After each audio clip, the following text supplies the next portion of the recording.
Go find your basket of fruit and pick out an apple you think looks good. Now, using a sharp cutting knife, carefully cut the apple at a slight diagonal so that it slices right through the center of the apple core. While we're here, let's save 2 of the seeds because we'll be needing them later. Now that we've got our 2 halves, let's take the side that still has the bottom attached and place it face down on a cutting board. We'll need to place 2 butter knives perpendicular with the top and bottom of the apple.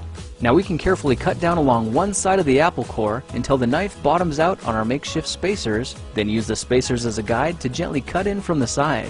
When the 2 cuts meet, you'll have an apple wedge that pops right out. And while we're here, let's cut a piece from the other side the same way. Now our goal with these is to cut out 3 more L-shaped wedges about 1/4 inch thick. And this time, rather than cutting in sideways toward your fingers, try turning the piece over so you can cut downward and meet the first cut at the bottom. Now with a little wiggle, a new apple wedge should break free. If you repeat the process 2 more times, then stagger the pieces back together, the effect is a beautifully layered wing. Now just cut the other piece the same way and your swan's body should look like this. To make a place for the head, all we need to do is carefully cut into the front of the body and gently lift the pieces out to reveal a clean and fairly deep groove. At this point, we can go ahead and grab the other half of the apple and place it between the butter knives like before. But this time, we're just going to use them as spacers to cut an even slice off the bottom. You can see that repeating this process 3 or 4 times gives us a nice variety of shapes and sizes. Now look for a piece that resembles a heart that's been slightly flattened on top. All it takes to form the swan head is 3 strategic cuts with a knife. I made 1 angled cut to form the head, a horizontal cut to form the neck, and 1 slanted cut at the bottom for the base.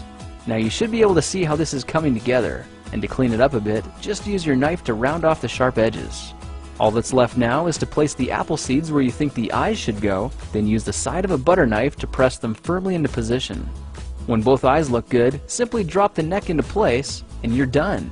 You've just created a beautiful and decorative apple swan. I spritzed mine with a bit of lemon juice to help prevent it from turning brown, then put it on display to show off for our dinner guests later that night. If you try using different apples, you'll get a nice contrast of colors, and every bird will look a little bit different. Well, now you know how to take any ordinary apple and turn it into a decorative and edible apple swan.